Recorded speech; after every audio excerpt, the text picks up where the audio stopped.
Este é o Giro Distrital. Aqui você fica por dentro dos principais acontecimentos da esfera política de Brasília. Nessa edição, vamos falar sobre a campanha de vacinação contra a poliomielite, que foi prorrogada até o dia 28 de outubro. A diminuição da cobertura vacinal tem preocupado as autoridades sanitárias quanto à possibilidade de retorno da doença, que havia sido erradicada do Brasil em 1989. Vamos conhecer o Outubro Rosa Pet. Você sabia que o câncer de mama também afeta cães e gatos? Por isso, médicos veterinários aproveitam essa época do ano para incentivar as ações preventivas entre os tutores de animais domésticos. Na semana do Dia dos Professores, vamos mostrar um projeto de uma escola de Ceilândia que incentiva leituras e promove encontros para debater a saúde mental dos estudantes. Tudo isso para superar a ansiedade e melhorar os relacionamentos. Você sabia que o Dia Nacional da Leitura é comemorado na mesma data do Dia das Crianças? Essa coincidência reforça a importância do contato com os livros desde a infância, uma forma de assegurar o surgimento de uma nova geração de escritores. E claro, vamos destacar o que foi notícia na Câmara Legislativa na segunda semana de outubro. A última semana na Câmara Legislativa seguiu com os discursos pautados pelos resultados do primeiro turno das eleições. No dia 11, o deputado Leandro Graz esteve no plenário pela primeira vez após ter ficado em segundo lugar na disputa ao GDF. Graz usou a tribuna para agradecer os mais de 434 mil votos obtidos na corrida eleitoral e para dizer que seguirá fazendo política pelos próximos 4 anos. Nós não fazemos política apenas com mandato. Às vezes até há quem faça uma verdadeira política sem necessariamente ter um mandato. Com mandato é possível agir, é possível fiscalizar, é possível trabalhar, sem mandato também. E é o que nós vamos fazer nos próximos 4 anos. Também no dia 11, o deputado Chico Vigilante informou ter entrado com uma representação no Ministério Público contra as empresas de transporte que não renovaram as frotas dentro do prazo legal. Segundo o Vigilante, as empresas Marechal e São José seguem com ônibus antigos em circulação, mesmo após o sistema de transporte público do DF ter recebido mais de R$1 bilhão em subsídios ao longo de 2022. Eu entrei com uma representação no Ministério Público pelo não cumprimento da lei no que tange a troca da frota de ônibus do Distrito Federal. E estou sabendo que os operadores do transporte público do Distrito Federal, especialmente o secretário de Transporte, foram convocados hoje ao Ministério Público e vão ter que cumprir a lei no que tange a troca da frota. A São José e a Marechal não trocaram por falta de vergonha. Ainda no dia 11, a deputada Arlete Sampaio alertou que a proposta de lei orçamentária encaminhada pelo GDF à Câmara Legislativa não cumpre o mínimo constitucional de recursos para a educação. De acordo com a Distrital, o cálculo da proposta leva em conta os recursos destinados à Universidade do DF, prática vedada pela lei que criou a instituição. O orçamento para a educação do ano que vem tem um déficit de mais de 12 milhões de reais.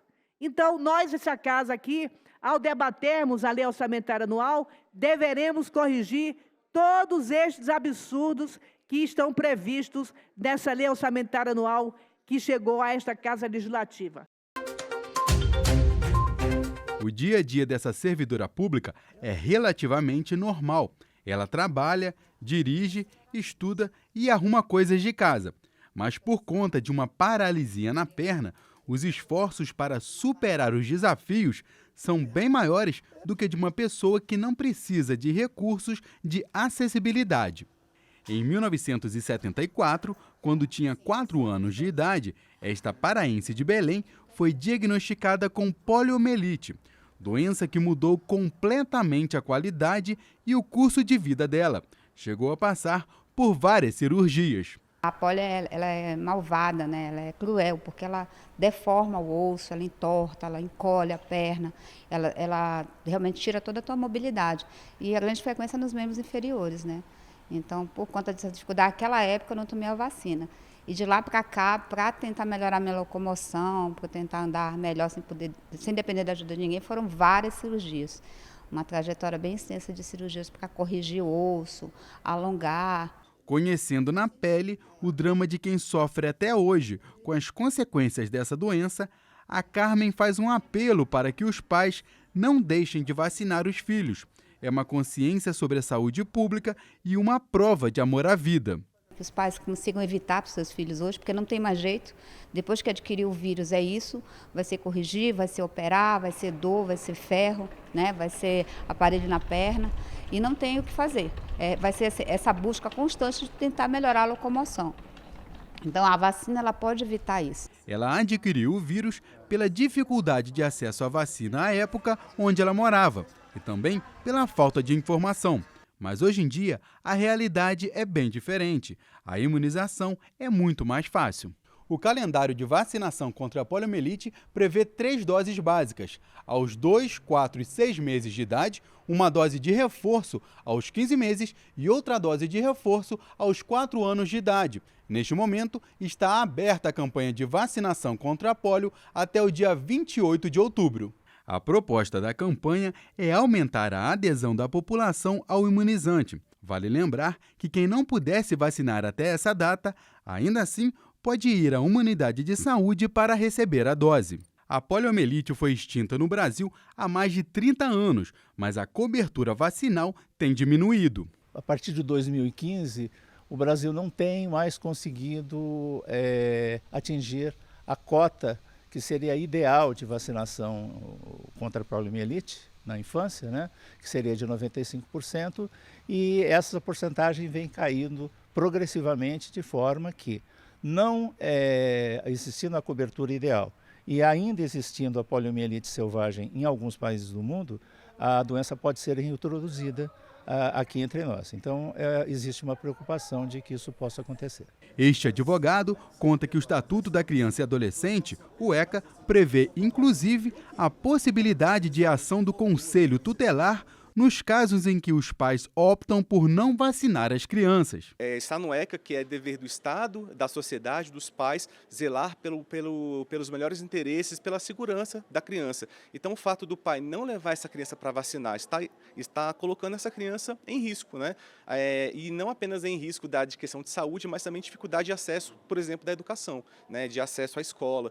Então, essas consequências podem ser, por exemplo, a intervenção de um conselho tutelar, questões que envolvam mais essas seara mais administrativa para a família. Há pouco tempo estava na pauta da opinião pública a legitimidade ou não da obrigatoriedade da vacina.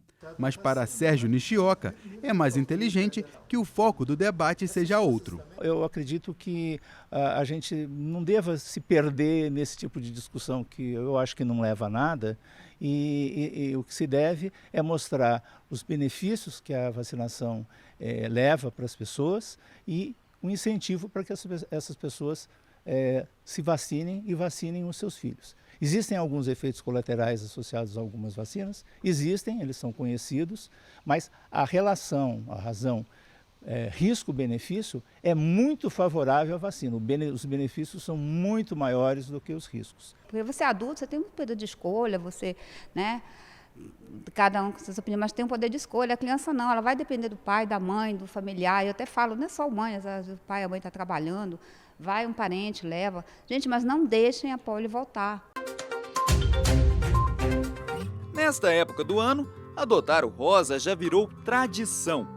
Tudo para conscientizar sobre a importância da prevenção do câncer de mama entre as mulheres. Mas o que nem todo mundo sabe é que a doença não é uma exclusividade dos seres humanos. Os animais também podem sofrer com os tumores. Para deixar isso claro, foi criado o Outubro Rosa Pet, campanha que pretende conscientizar os tutores sobre a importância do diagnóstico precoce do câncer, também entre cães e gatos. A gente pode fazer, assim como em mulheres também, o exame de palpação, né? O exame de toque. Então, palpando, realmente ele sentindo as mamas das cadelas, né, das gatas, para ver, até em machos também, que também pode acontecer, apesar de ser o mais raro, pode acontecer também. Palpar ali, sentir se a gente tem ali algum grânulo, né, parecido com um arroz ou uma areinha mesmo, a gente já começa a sentir e acompanhar, né? Quanto antes a gente conseguir diagnosticar, né, melhor. De acordo com o Conselho Federal de Medicina Veterinária, cerca de 45% das fêmeas de cães desenvolvem algum tipo de tumor mamário durante a vida. Em fêmeas de gatos, esse percentual chega a 30%. Entretanto, os tumores malignos têm maior incidência entre as felinas. Nas gatas, eles respondem por 90% dos casos, contra 80% nas cadelas. Por isso, o diagnóstico precoce é fundamental também entre os bichinhos. Quando um tumor maligno é detectado, o tratamento pode englobar desde intervenção cirúrgica até químio e radioterapia. Isso vai depender muito do aspecto do nódulo, do tamanho do nódulo, onde ele está localizado, né? Às vezes a gente precisa fazer uma punção para mandar para a citologia e ver que tipo de célula que é. Pode ser que a decisão seja já entrar para a cirurgia, né? Castrar, no geral a gente faz a mama inteira, né? De um lado, da onde está um lado, se tiver dos dois lados faz de um lado, espera cicatrizar, faz do outro lado. Depois que a gente manda para a biópsia, a gente vai saber que tipo de tumor que é, e daí o acompanhamento com o oncologista necessário, se faz necessário, para poder ver qual é o tipo de tratamento, se precisa fazer quimioterapia, se não precisa, o que precisa ser feito. Uma crença bastante difundida entre os tutores de pets é de que a castração precoce dos animais ajuda a prevenir o câncer no futuro. Entretanto, essa visão não é mais uma unanimidade entre os veterinários. Antigamente, acreditava-se que castrar antes do primeiro cio era a melhor coisa para prevenir o câncer, né? Porque o tumor de mama, ele está realmente correlacionado, alguns, com o hormônio. Então, se a gente tira os hormônios, a gente tira a possibilidade de ter o câncer. O problema é que se a gente tira o hormônio, a gente tem diversos outros problemas. E se a gente tira, né, os hormônios dessa cadela muito jovem, a gente aumenta a possibilidade de tumores malignos, como o osteosarcoma, por exemplo. Flávia é tutora da Lola, essa simpática cadelinha da raça Schnauzer, que enfrentou um câncer de mama no ano passado. Os tumores foram descobertos em uma visita de rotina veterinária e, graças ao diagnóstico precoce, o tratamento foi simples e hoje ela vive normalmente. Graças a Deus a gente fez a biópsia, né? Lulu veio localizado, estava assim bem no início mesmo. Então ela não precisou fazer quimioterapia, radioterapia nem nada, só o procedimento cirúrgico mesmo. E aí agora a gente fica acompanhando com exames a cada 6 meses. Luciano é tutor da Elis Regina, uma gata com nome de celebridade, mas bastante tímida em frente às câmeras. A bichana é FeLV positiva, uma doença parecida com a leucemia, que obriga Luciano a redobrar os cuidados com o câncer de mama. Eu fiquei assustado, fui para a internet, aquela mania nossa. Aí a médica disse, não, fica tranquilo, que ela pode viver em média de 15, 16 anos, com a idade média de um gato. Ela, com o tratamento, ela vai ter vida longa. Então ela está comigo já há 1 ano e meio. Espero que ela fique aí pelo menos próximos 14, 15 anos comigo, envelhecendo comigo, e que é uma boa companhia. É minha filha.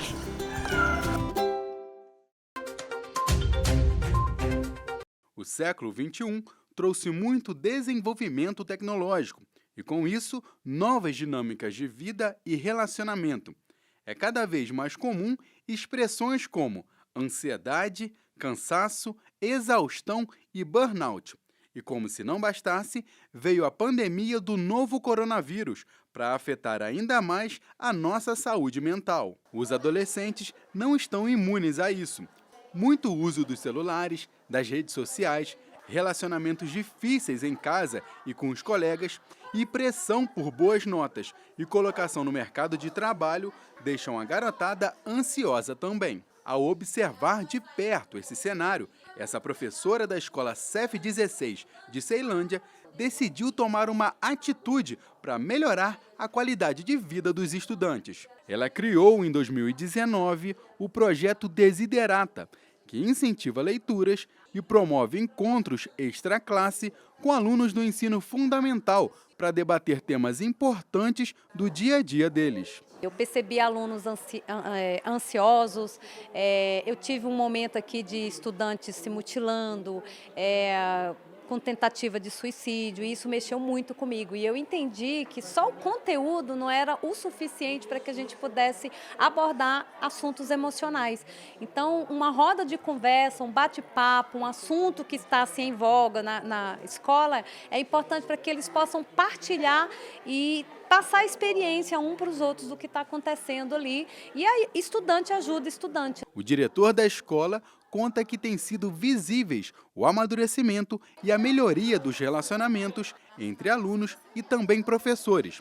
O clima está bem mais ameno. O aluno ele passa a escutar o professor, ele passa a conversar com o professor. Então, assim, ele passa a ser parceiro, né? Ou seja, ele passa a ter uma confiança maior, né? Então, isso contribui, né? Porque o aluno, ou seja, dentro do contexto do projeto, que ele lê um pouquinho mais, né? Ou seja, passa a mostrar as suas angústias e passa a discutir isso, né? Dentro de um grupo e com o professor, ele passa a perceber o mundo dele de outra forma. Então tem esse amadurecimento do aluno, né? E esse amadurecimento do aluno, ele acaba melhorando o relacionamento do ambiente escolar. No dia em que nós fomos gravar na escola, este psicólogo foi o convidado do projeto Desiderata para conversar com os alunos sobre angústia. Ele apontou alguns dos principais motivadores que geram mal-estar nos adolescentes. Os gatilhos estão em todo lugar. Celular, as telas, né, como um todo, não só o celular, os estímulos de redes sociais, os estímulos daquilo que se é consumido como um todo, né? Alguma padronização também de comportamentos sociais, como ideação, né? E alguns até assim cruéis com os adolescentes, sobretudo assim da vivência de periferias, né? Em que você não consegue consumir aquilo que lhe oferecem, né? Para ele, a busca por uma saúde mental não requer truques mirabolantes. Pode ser bem mais simples do que muitos imaginam. Boa prática de exercício físico, como uma boa higiene, né? Eu poderia falar dessa forma, assim, daquilo que você consome, regulação das telas, regulação das redes, buscar os seus conectivos sociais, assim, imediatos, né? Assim, relacionamento familiar, relacionamento na sua rede escolar. Esta estudante tem 13 anos e pretende cursar medicina na faculdade. Sabe que para isso precisa estudar bastante. E bem antes de começar a maratona dos vestibulares, ela já sente a pressão. Tenta tirar as melhores notas nas provas da escola. O que deixa você ansiosa? A semana de prova da escola. E como a ansiedade manifesta em você? Eu fico com muita dor de cabeça, roo muitas unhas e outros sintomas. E aí você tenta fazer o que para tentar melhorar essa ansiedade? Eu tento fazer o método que eu aprendi aqui sobre a respiração e tento descansar, dormir. Já o Júlio César começou há pouco tempo a participar do projeto Desiderata e gostou da experiência de compartilhar sentimentos e emoções. O que você faz para tentar não se sentir sozinho e ter algum conforto emocional? Eu tento fazer o que eu mais gosto de fazer, entendeu? Eu gosto de dançar, isso me traz uma paz imensa, porque eu esqueço dos meus problemas que eu tenho em casa e que eu tenho na escola. Então é isso, eu tento me conectar mais com a minha própria mente mesmo, assim, deixar o corpo menos agitado.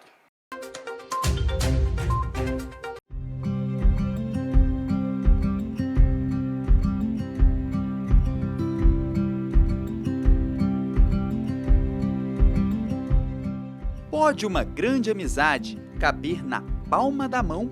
Para o Guilherme, a resposta é sim. Diagnosticado com TDAH no início da infância, ele passou anos sofrendo bullying dos colegas de escola e tendo muitas dificuldades em fazer amigos. Mas os dias de solidão acabaram lhe apresentando um companheiro para todas as horas. O livro, uma amizade que ajudou o Guilherme a ter mais concentração e a recuperar a autoestima. Na escola eu sofria muito bullying, sabe? Muito bullying mesmo. Aí eu vi meu pai querendo um livro. Aí eu pensei, por que eu não posso fazer um livro que consistia sobre o que estava acontecendo na minha vida? Do amor pela leitura surgiu a paixão pela escrita. Uma uma forma de colocar para fora as mágoas e traumas e ajudar outras crianças que também sofreram com o bullying. O primeiro livro já foi publicado e hoje Guilherme coleciona prêmios e faz amigos doando suas publicações. Eu fiquei feliz, por ter lançado meu livro aos 10 anos. E eu doei, alguns livros para o Hospital da Criança, que até recebi uma carta. E fiquei muito feliz, muito alegre mesmo, ao receber uma carta, de criança que leram meu livro. Já a Elise nunca sofreu para fazer amizades. Super comunicativa, ela não dispensa uma boa brincadeira. Mas assim como Guilherme, ela foi fisgada pelo prazer da leitura e também quer ser escritora quando crescer. Desde pequenininha, Não só pequena de tamanho, mas assim, desde que eu tinha, mais ou menos quando eu nasci, 1 ano de idade lá, eu já ficava com os olhos brilhando, vendo aquelas histórias pelos livros. Eu não tenho uma hora específica para escrever, sabe? Eu tô ali brincando, bate uma ideia, vou lá e escrevo. Tenho um sonho, bate lá a ideia e escrevo, entendeu?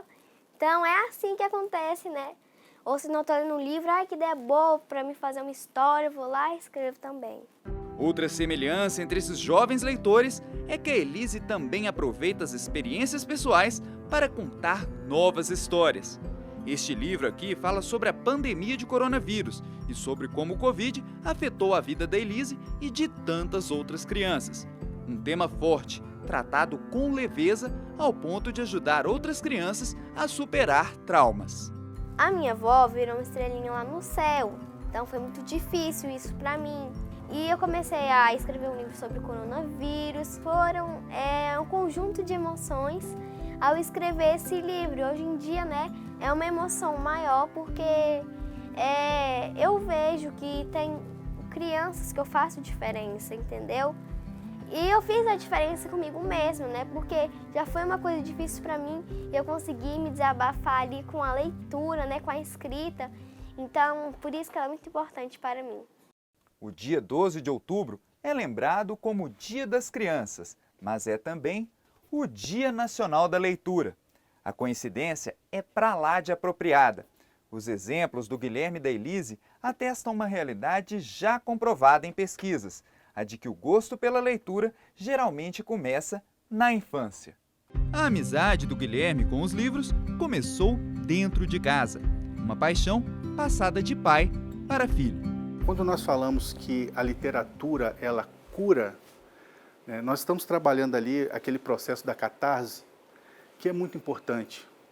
Quando a gente consegue purgar aqueles sentimentos ruins e o quanto a literatura ela é importante nesse sentido. E mais, transformar talvez aquelas questões mais sensíveis em lições de vida. Depois que ele publicou esse livro, a vida dele transformou completamente. Incentivada a ler pelo avô, a escritora Lela Malta se lembra com carinho dos tempos em que a biblioteca da escola era o seu local favorito. Na avaliação dela, aqueles dias foram fundamentais para que ela desejasse se tornar escritora. O começo tem que ser dentro de casa, Quando a gente percebe que a família lê, a criança vai ter alguma curiosidade, Por que meu pai, minha mãe, um irmão está lendo, uma avó, um tio? Por que essas pessoas estão tanto com o livro? O que tem de interessante nisso? Então, acho que esse hábito familiar é muito importante. Começa aí. E eu sempre fui aquela que gostava de fugir das aulas de educação física ou na hora do recreio estava lá dentro da biblioteca. Então, eu trocava qualquer coisa por um bom livro. Eu acho que a leitura e a escrita, elas caminham juntas. Inclusive, quando a gente incentiva novos escritores, a gente também está incentivando a leitura. A gente colabora para que esse índice de leitura cresça naquela comunidade, naquela sociedade. Lela deixa uma dica para os apaixonados pela leitura que desejam cruzar a fronteira e se aventurar no campo da escrita. Publicar um livro não é mais um bicho de 7 cabeças. A gente não precisa de nenhum selo hoje para publicar. As pessoas acham que a gente tem que ter uma grande editora ou muito dinheiro para colocar o nosso livro no mundo. Isso é uma grande bobagem, a autopublicação está aí. A gente hoje tem várias plataformas de autopublicação que facilitaram muito essa entrada do novo escritor no mercado editorial.